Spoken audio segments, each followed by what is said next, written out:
भारतीय लोकतंत्र में जनता अपनी समस्याओं के समाधान के लिए अपने प्रतिनिधियों को चुनती है, लेकिन ऐसा लगता है कि चुने जाने के बाद इनको मिली सुविधाओं पर इनका आजीवन अधिकार हो जाता है, जिसको छोड़ना इन्हें प्राण छोड़ने से भी ज्यादा मुश्किल लगता है।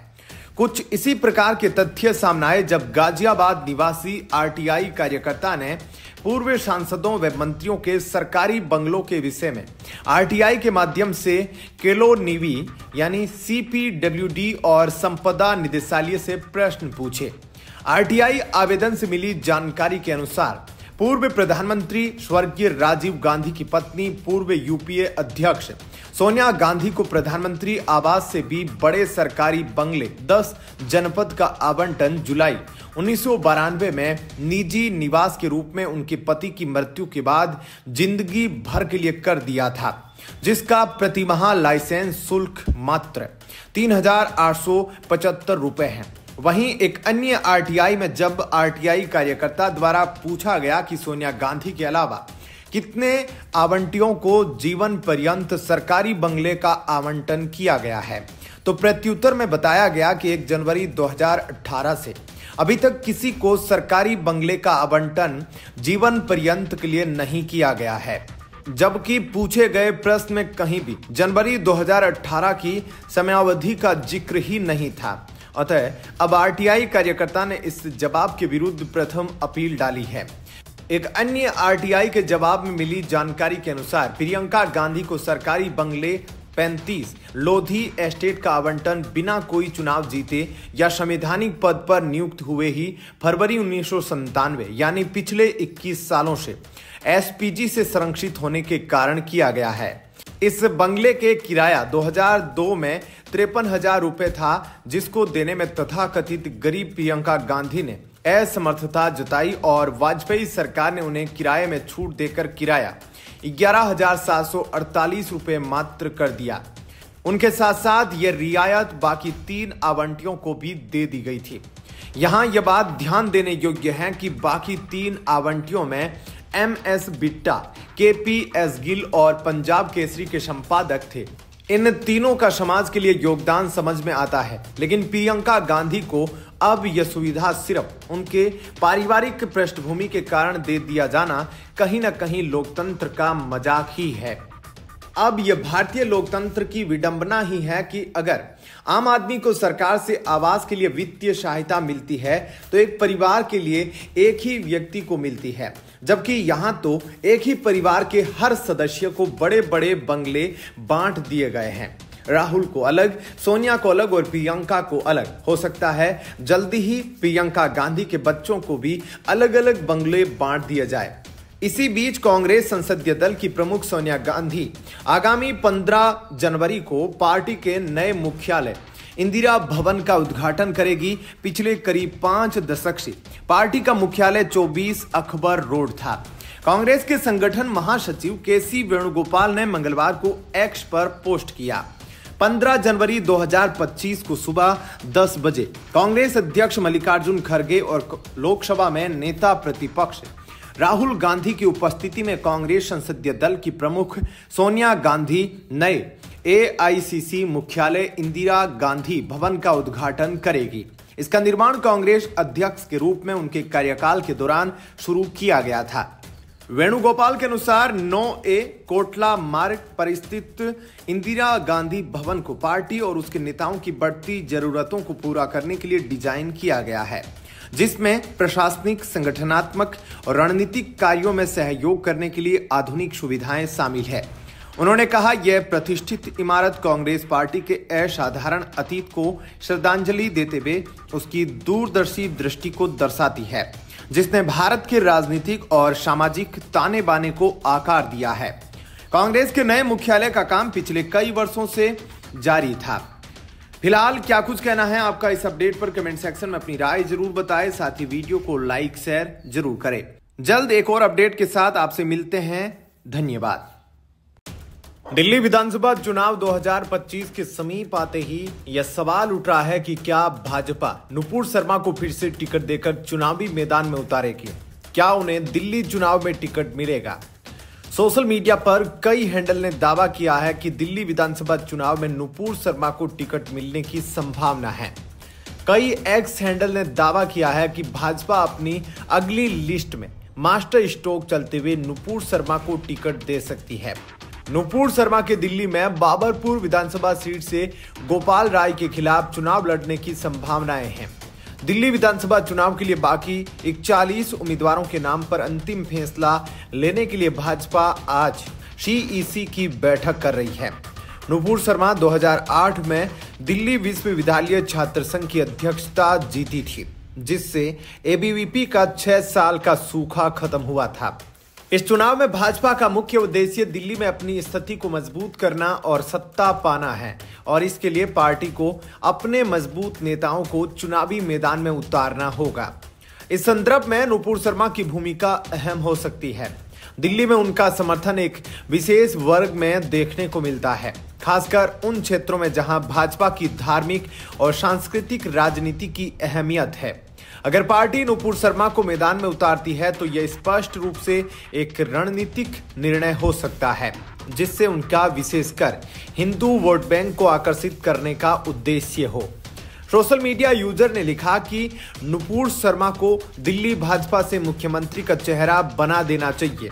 आंकड़े चौंका देंगे, चुनाव भाजपा के पक्ष में रहेगा, हिंदुत्व जीतेगा, आतंकवाद हारेगा। एक अन्य यूजर ने लिखा, भाजपा नुपुर शर्मा को दिल्ली में उम्मीदवार बनाने की तैयारी में है। बहन की कोई गलती नहीं थी, तब भी कट्टरपंथियों के कारण अज्ञातवास झेलना पड़ा, पर दिल्ली के महाभारत में अब वो जोरदार भूमिका निभा सकती है। भाजपा हिंदुत्व के रास्ते पर आगे बढ़ती दिखाई दे रही है। एक अन्य यूजर ने लिखा, बहन नुपुर शर्मा को लेकर सोशल मीडिया में उड़ रहे मांगों को भारतीय जनता पार्टी शायद तवज्जो देने लगी है। दिल्ली विधानसभा चुनाव में भाजपा नुपुर शर्मा को टिकट देने की तैयारी कर रही है। उनको बाबरपुर सीट से आप प्रत्याशी गोपाल राय के खिलाफ चुनाव लड़ाने की संभावना है। अगर ऐसा होता है तो यह भाजपा का एक मास्टर स्ट्रोक होगा। नुपुर शर्मा का दिल्ली चुनाव 2025 में उम्मीदवार बनना एक रणनीतिक निर्णय हो सकता है, लेकिन यह भाजपा के लिए चुनौतीपूर्ण भी हो सकता है। उनकी वापसी से पार्टी को लाभ हो सकता है, खासकर हिंदू मतदाता वर्ग में, लेकिन विवाद और कानूनी मामलों के कारण पार्टी को इस निर्णय को सावधानी से लेना होगा। दिल्ली में मुस्लिम समुदाय का भी एक महत्वपूर्ण वोट बैंक है और नुपुर शर्मा की उपस्थिति उन्हें नाराज कर सकती है। ऐसे में भाजपा को यह निर्णय सावधानी से लेना होगा कि उनका उपयोग कैसे किया जाए, ताकि यह चुनावी लाभ में बदले और नुपुर शर्मा को लेकर नकारात्मक प्रतिक्रिया से बचा जा सके। राजनीति में किसी नेता की छवि, उनके बयान और उसकी लोकप्रियता के बीच एक बारीक रेखा होती है। नुपुर शर्मा की भूमिका दिल्ली विधानसभा चुनावों में भाजपा के लिए मसालेदार हो सकती है, लेकिन इस मामले का स्वाद मतदाताओं के रुख पर निर्भर करेगा। फिलहाल इस खबर में इतना ही। आगे की अपडेट के लिए बने रहिए लाइव टीवी न्यूज के साथ। धन्यवाद। जय हिंद। अजीत पवार की राष्ट्रवादी कांग्रेस पार्टी राकंपा शरद चंद्र पवार के सांसदों को तोड़ने की कोशिश करने का आरोप लगाया जा रहा है, मगर अजीत गुट के प्रदेश अध्यक्ष सुनील तटकरे ने इन आरोपों को खारिज करते हुए इसे हार के बाद सुर्खियों में बने रहने का एक प्रयास बताया है।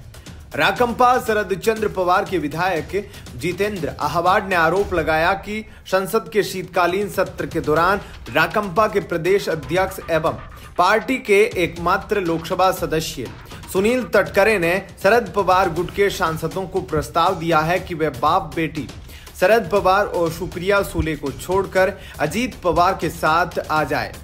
बता दें कि लोकसभा चुनाव में अजीत पवार की राकंपा सिर्फ एक लोकसभा सीट जीत सकी थी, जबकि शरद पवार की राकंपा शरद चंद्र पवार 10 सीटों पर लड़कर 8 जीती। मगर विधानसभा चुनाव में समीकरण पूरी तरह उलट गए। इस बार शरद पवार के सिर्फ 10 विधायक चुनकर आए और अजीत पवार के 41 विधायक चुने गए। विधानसभा चुनाव में अजीत पवार को अच्छी सफलता मिलने के बाद से ही यह कयास लगाए जा रहे हैं कि शरद गुट के विधायक और सांसद टूटकर अजीत पवार के साथ जा सकते हैं। अब जितेंद्र अहवाड द्वारा लगाया गया आरोप भी इसी की पुष्टि करता है। मगर अजीत गुट के प्रदेश अध्यक्ष एवं पार्टी के एकमात्र लोकसभा सदस्य सुनील तटकरे ने अहवाड के दावे को खारिज कर दिया। तटकरे ने कहा कि शरद पवार गुट के किसी सांसद से मेरी इस संबंध में कोई बात नहीं हुई है। संसद में जब उनके गुट का कोई सांसद मिलता है तो हम सामान्य शिष्टाचार के तहत ही बातचीत करते हैं। तटकरे ने जितेंद्र अहवाड का नाम लिए बगैर कहा कि विधानसभा चुनाव में पराजय के बाद खबरों में बने रहने के लिए लोग इस प्रकार के आरोप लगा रहे हैं। वहीं महाराष्ट्र की राजनीति में शिवसेना यूबीटी के सांसद संजय राउत ने बुधवार 8 जनवरी को एक बड़ा दावा करते हुए कहा कि उप मुख्यमंत्री अजीत पवार के नेतृत्व वाली एनसीपी शरद पवार की पार्टी एनसीपी में फिर से फूट डालने की कोशिश कर रही है। राउत ने आरोप लगाया कि शरद पवार की पार्टी के सांसदों को तोड़ने के लिए केंद्रीय मंत्रिमंडल में पद देने का प्रलोभन दिया जा रहा है। उनका यह बयान एनसीपी नेता अमोल मिटकरी की उस टिप्पणी के बाद आया है जिसमें उन्होंने कहा था कि शरद पवार के नेतृत्व वाली एनसीपी के कुछ लोकसभा सांसद अजीत पवार के संपर्क में हैं।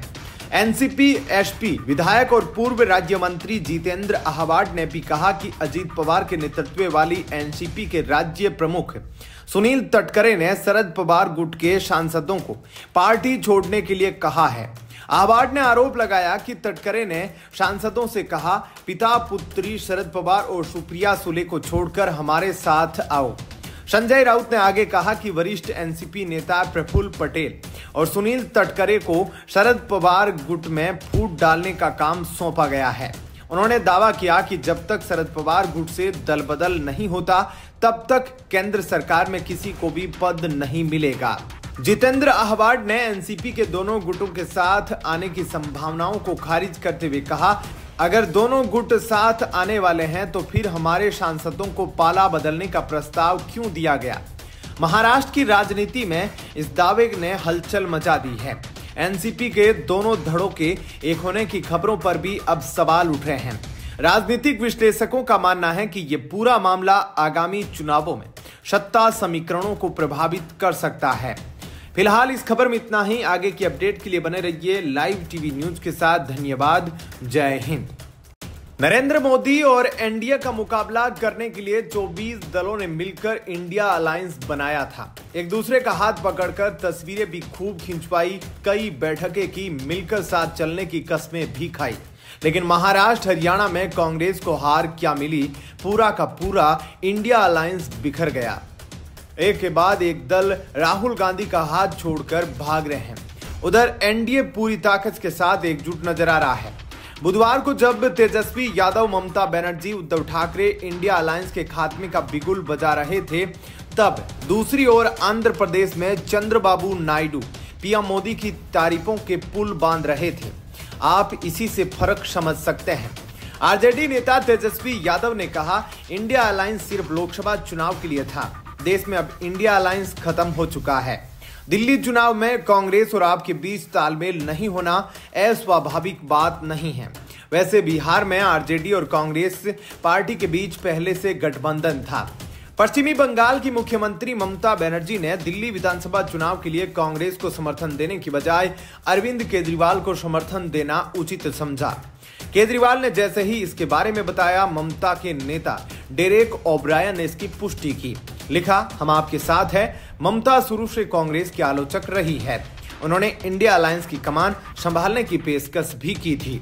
इंडिया अलायंस की सबसे बड़ी पार्टी सपा के मुखिया अखिलेश यादव भी कांग्रेस से हाथ छुड़ा चुके हैं। अखिलेश ने भी दिल्ली चुनाव के लिए कांग्रेस का साथ देने के बजाय अरविंद केजरीवाल के समर्थन का ऐलान किया है। इतना ही नहीं, महिला वोटर मुहिम के साथ भी नजर आए थे। उद्धव गुट की शिवसेना ने भी अरविंद केजरीवाल का समर्थन दिया। उद्धव ठाकरे पहले ही कांग्रेस को अपनी गिरेबान में झांकने की नसीहत दे चुके हैं। उन्होंने राहुल गांधी को संदेश देते हुए कहा कि सावरकर पर रोना बंद करना चाहिए। इतना ही नहीं, जिस नीतीश कुमार ने इंडिया अलायंस की नींव रखी वह पहले ही छोड़कर एनडीए के पाले में जा चुके हैं। शरद पवार पहले ही कह चुके हैं कि अगर ममता बनर्जी इंडिया अलायंस की कमान संभालती है तो उन्हें खुशी होगी, क्योंकि ममता बनर्जी देश की एक प्रमुख नेता है, उन्हें अच्छा खासा अनुभव है। शरद पवार की बेटी सुप्रिया सुले भी ममता की तारीफ करती नजर आई थी। एक और इंडिया अलायंस बिखर रहा है तो दूसरी ओर एनडीए अलायंस मजबूती से खड़ा है। नीतीश कुमार को लेकर तमाम तरह के दावे किए गए। लालू यादव ऑफर भी दे चुके हैं, लेकिन नीतीश कुमार साफ कह चुके हैं कि वे पीएम मोदी के साथ चट्टान की तरह खड़े हैं। वे अब कहीं भी नहीं जाने वाले। दूसरी ओर एनडीए की एक और बड़ी सहयोगी टीडीपी के नेता और आंध्र प्रदेश के मुख्यमंत्री एन चंद्रबाबू नायडू बुधवार को पीएम मोदी की तारीफ करते हुए नजर आए। विशाखापट्टनम में सभा के दौरान नायडू ने पीएम मोदी की तारीफ करते हुए कहा, आप हमेशा विकास के पक्षधर हैं। मैं आपसे हमेशा प्रेरणा लेता हूं और आपसे कई सबक सीखता हूं। जो सपना आपने देखा था, हम उसे पूरा करने जा रहे हैं। नायडू ने पीएम मोदी को ग्लोबल लीडर बताया। एनडीए की एक और सहयोगी जनसेवा पार्टी के नेता और आंध्र प्रदेश के डिप्टी सीएम पवन कल्याण ने पीएम मोदी को नेशनल हीरो तक करार दिया। उन्होंने कहा, विशाखापट्टनम में पीएम मोदी के स्वागत में उमड़ा जनसमूह कुछ कहता है। राहुल गांधी की भारत जोड़ो यात्रा पर कटाक्ष करते हुए उन्होंने कहा, बिना विजन के अगर कोई कन्याकुमारी से कश्मीर तक पैदल चले तो भी उसका कोई मतलब नहीं। क्लियर विजन वाला शख्स कन्याकुमारी से कश्मीर तक लोगों को एकजुट कर लेता है। इसे ही आत्मनिर्भर भारत कहते हैं। घर साफ रखते हैं तो स्वच्छ भारत हो जाता है। हर नागरिक के दिल में देशभक्ति पैदा करते हैं तो अखंड भारत हो जाता है। फिलहाल इस खबर में इतना ही। आगे की अपडेट के लिए बने रहिए लाइव टीवी न्यूज के साथ। धन्यवाद। जय हिंद।